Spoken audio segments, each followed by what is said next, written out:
فَبِمَا رَحْمَةً مِّنَ اللَّهِ لِنْتَ لَهُمْ، اللہ کی رحمت اے نبی تجھ پہ ہو گئی، تو نرم ہو گیا۔ تو چونکہ آقا اسلام کو تو خیر اللہ نے ہر نعمت پہلے ہی دی ہوئی تھی، تو اس لیے آپ کو چونکہ پتہ تھا کہ میری نعمتیں مجھ سے کوئی چھین نہیں سکتا، لہٰذا آپ نرم تھے۔ اچھا بھئی تو بھی لے جا، یہ تو بھی لے جا، یہ بھی تو لے جا، اچھا یہ بھی شاید لے جا، یہ بھی تو لے جا۔ کیوں حضور؟ پتہ میں تو پہلے ہی بھرا ہوا ہوں، میرے پاس کوئی کمی ہے نہیں، تو لے جا بھائی، یہ بھی لے جا۔ ایک صحابی مسلمان ہوئے تو آقا الاسلام نے وہ جانے لگے تو حضور نے دو پہاڑوں کے درمیان جو بکریاں تھیں اس وقت آپ کے پاس، وہ ساری بکریاں تحفے میں دے دی۔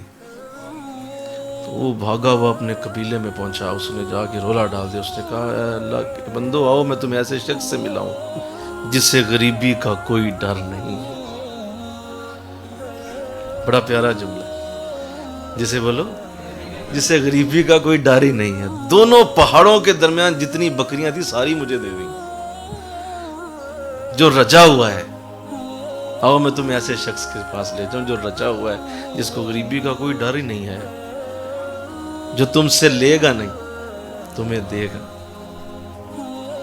تو ایسا کب ہوتا ہے؟ جب آپ اندر سے بھرے ہوئے ہو، اور جب آپ اندر سے خالی ہو تو پھر آپ لوگوں سے تمنا کرتے ہیں، اچھا یہ میری اندر کی عزت کی خواہش تم پوری کرو، یہ میری اندر کی دولت کی خواہش تم پوری کرو، یہ میری اندر کی جو ہے وہ میری اپنی جو عہدے اور اقتدار کی خواہش ہے تم پوری کرو۔ جو پہلے یہ سب کچھ لے کے بیٹھا ہو،